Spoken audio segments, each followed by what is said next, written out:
नमस्कार, मैं हूं आदित्य इंडिया.com में आपका स्वागत है। साथियों, लखनऊ फायर की जो दुखद घटना हुई है जिसमें 15 लोगों की जान गई है और जिस तरह की कहानियां बाहर निकल के सामने आई हैं, जिस तरह से 15 लोगों की मौतें हुई हैं, इस पे हम तफसील से बात करेंगे। हमारे साथ हैं principal architect Indu Shekhar Tripathi ji. Sir, जो ये घटना हुई है, दुखद घटना हुई है, इसमें जो उस बिल्डिंग का जो स्ट्रक्चर था, वो किस तरह का था जिसकी वजह से छात्र चाहकर भी अपनी जान नहीं बचा पाए? ये बेसिकली रेजिडेंशियल एरिया की बिल्डिंग थी और हम इसको इंस्टीट्यूशनल के लिए यूज़ कर रहे हैं। इंस्टीट्यूशनल और रेजिडेंशियल के नॉर्म्स अगर एज एन आर्किटेक्ट हम बताएं बिल्डिंग प्लानिंग में, वो डिफरेंट है। हुँ। कैपेसिटी बहुत ज़्यादा है, इसलिए आधा से ज़्यादा प्रॉब्लम हम लोगों की इस वजह से आती है क्योंकि रेजिडेंशियल एरिया में इतने ज़्यादा कैपेसिटी के इंस्टीट्यूट्स चल नहीं सकते। जो इसमें सबसे बड़ा सवाल है सर, जो सबसे बड़ा सवाल है कि आखिर गड़बड़ी कहाँ से हो रही है? जो लाइसेंस है, कहीं न कहीं उस उनको लाइसेंस दिया गया था, तभी इसको वो रन कर रहे थे। तो इस चीज़ को अगर हम एक तरह से समझें कि अगर बाकी शहरों की बात करें, वहाँ भी इस तरह की गड़बड़ियाँ हैं, तो इसके लिए ज़िम्मेदार कौन है? सर इसके लिए जिम्मेदार सारा कुछ जिम्मेदारी केवल सिस्टम को, हम लोग सिस्टम को दोष मानते हैं, लेकिन एज एन आर्किटेक्ट क्योंकि हम सोसाइटी की भी रिस्पॉन्सिबिलिटीज़ हैं सर। जिसको रेंट चाहिए वो रेजिडेंशियल में रेंट के लिए इंस्टीट्यूशन को दे दे रहा, उसकी भी तो रिस्पॉन्सिबिलिटी होनी चाहिए कि वो क्या उसके फ्लैट में क्या चल रहा है क्या नहीं चल रहा है। जैसे अभी दिल्ली में भी जो फायर की घटना हुई थी होटल के लिए, हुँ। वो 6 कमरे के गेस्ट हाउस के लिए था, उसमें चल रहे थे 25 कमरे। जो ये प्रॉब्लम सिस्टम की कम हमारी एज ए इंडिविजुअल भी है। मतलब ये सिस्टम के साथ आप कह रहे हैं कि लोगों की में जो है जागरूकता की भी कमी है कि आप जब जैसे आप इस तरह की मतलब जो इंस्टीट्यूट चलते हैं, कोचिंग सेंटर्स चलते हैं, वहाँ पे जब हम अपने बच्चों को देते हैं, हमें ही पता करना चाहिए कि ये आखिर कॉमर्शियल बिल्डिंग में है या रेसिडेंशियल एरिया में, ये भी हमें पता करना चाहिए। जो एक बड़ा सवाल है, जैसे आपने दिल्ली वाले कांड का ज़िक्र किया, अभी हाल के दिनों में जो डेटा दिखा बता रहा है कि इस तरह की घटनाएँ डिजिटल लॉक की वजह से और भी ज़्यादा बढ़ रही हैं। अगर कहीं भी फायर जैसी घटना होती है, डिजिटल लॉक की वजह से ज़्यादा से ज़्यादा लोगों की जानें चली जाती है, लोग खुद को बचा नहीं पाते हैं। तो डिजिटल लॉक क्या कितनी बड़ी वजह है? नहीं, डिजिटल लॉक वजह नहीं है, डिजिटल लॉक की क्वालिटी वजह है। डिजिटल लॉक को जिस ढंग से फिक्स किया गया वो फिक्सिंग की प्रॉब्लम है। जो जैसे आजकल आप देखो, अब अभी डिजिटल लॉक का जो सिस्टम है ना, फायर रेटेड अगर आपका रहेगा तो वो जैसे ही आग लगेगी सिस्टम, इलेक्ट्रिकल सिस्टम बंद होगा, वो अपने आप लॉक खुल जाएगा क्योंकि ये मैग्नेटिक बेस पे चलता है। अगर आप देखेंगे तो जैसे ही आप थंब इम्प्रेशन डालते हैं तो वो मैग्नेट, मतलब वो पास आके मैग्नेटिक सिस्टम से चिपकता है। तो मैग्नेटिक सिस्टम होने के नाते जैसे ही इलेक्ट्रिकल सप्लाई ऑफ होती है, इसको कट ऑफ होना चाहिए। लेकिन सेफ्टी फैक्टर वो जो इंस्ट्रूमेंट रहता है, उसमें आजकल लोग बाग बहुत सस्ता इंस्ट्रूमेंट यूज़ कर लेते हैं कॉस्टिंग की वजह से।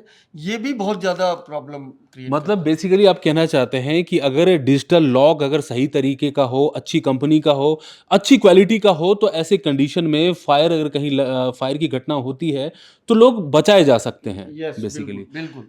एक सवाल, जो हमारे जो दर्शक हैं, जो कॉमन मैन है, जो बहुत ज़्यादा नई चीज़ों को समझता है, वो कैसे समझेगा कि जो उनके बच्चे कहीं पे जा रहे हैं पढ़ाई करने या वो कहीं पे जॉब करने जा रहे हैं, वो कॉमर्शियल बिल्डिंग है या रेसिडेंशियल एरिया में गलत तरीके से कॉमर्शियल बिल्डिंग बना दी गई है?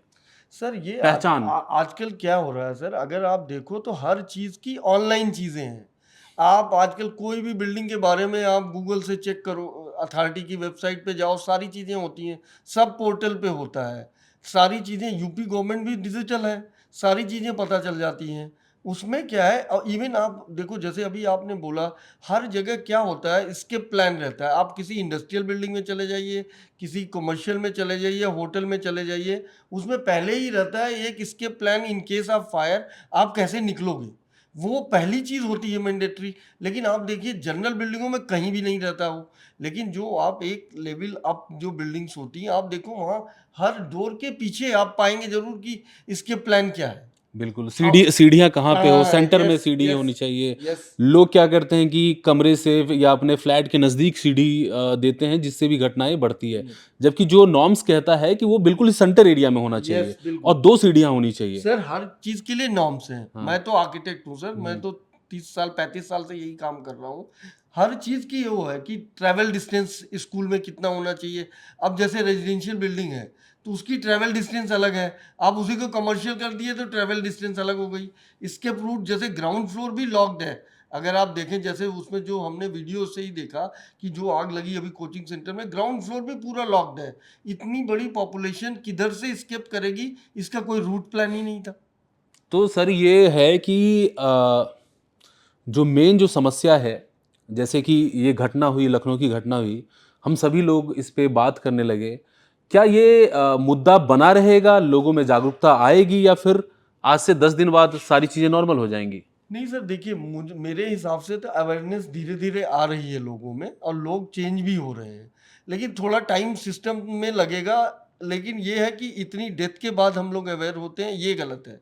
हमारे अंदर क्या, फायर डिपार्टमेंट गवर्नमेंट को अवेयरनेस प्रोग्राम चलाना चाहिए जैसे स्कूल्स में होते हैं। अगर आप देखो कहीं भी, जैसे कोचिंग इंस्टीट्यूट की भी कैपेसिटी आज की डेट में स्कूल से कम नहीं है, लेकिन स्कूल्स में चूंकि नॉर्म्स फॉलो होते हैं, कोचिंग इंस्टीट्यूट में नॉर्म्स फॉलो नहीं होते। हमारे यहाँ क्या, कोचिंग इंस्टीट्यूट को कोई गवर्न करने वाला सिस्टम नहीं है। कोचिंग इंस्टीट्यूट को भी प्रॉपरली जैसे हम स्कूल्स को चेक रखते हैं वैसे ही रखना चाहिए। अब सर जो मेरा अगला सवाल है वो ये है कि हम जो ये मुद्दा है और जिस तरह की ये घटना हुई, दुखद घटना हुई है, सभी लोग काफ़ी दुखी हैं। लेकिन जो हमारे दर्शक हैं, जो आम आदमी हैं, उनके लिए एक सवाल है कि जब वो घर बनाएँ तो किन चीज़ों का ख़्याल रखें ताकि आगलगी जैसी घटनाओं में वो खुद को बचा सकें?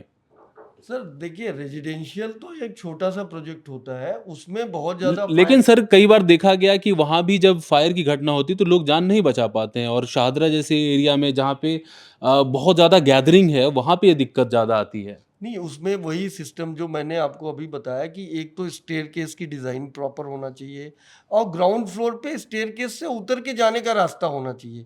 जनरली क्या है, जितने भी आजकल दिल्ली में भी छोटे जगहों पे आप देखिए, जो फ्लोर एरिया में डिवाइडेड है चीज़ें, ग्राउंड फ्लोर लॉक्ड है। आप आ गए स्टेयरकेस पे, आ गए स्टेयरकेस पे, फ्री मूवमेंट नहीं रहता। मेरे हिसाब से स्टेयरकेस का फ्री मूवमेंट होना चाहिए और हर जगह स्केप रूट होना चाहिए, प्रॉपर डिमार्केशन होना चाहिए कि जिससे चीज़ें, और ये मेरी एक सजेशन भी है।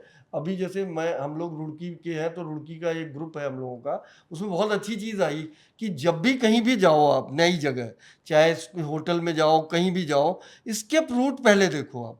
तो जैसे एज एन कोचिंग के लिए एज ए पेरेंट्स जा रहे हैं तो पहले हमें स्केप रूट देखना चाहिए कि फायर के नॉर्म्स हैं कि नहीं है। बड़े सिटीज़ में आजकल आप किसी भी अपार्टमेंट में चले जाइए, अगर नॉर्म्स में कोई गड़बड़ी है, लोग फोटो खींच के ट्विटर हैंडल पे डाल देते हैं। तो इनको कोचिंग के लिए भी पेरेंट्स को इसी ढंग से जागरूक होकर काम को करना चाहिए। सर इस मुद्दे पे बात करने के लिए जिस तरह से हमने आपने बताया कि कहाँ-कहाँ पे हमसे कमियाँ हो रही हैं और बस सिस्टम पे ही बात नहीं होनी चाहिए, एक आम नागरिक के तौर पे बाकी जो आम जनता है उनको भी जागरूक होना चाहिए। तो आपने तमाम सवालों का जवाब दिया। बहुत-बहुत शुक्रिया हमारे साथ जुड़ने के लिए। बहुत thank you sir, thank you.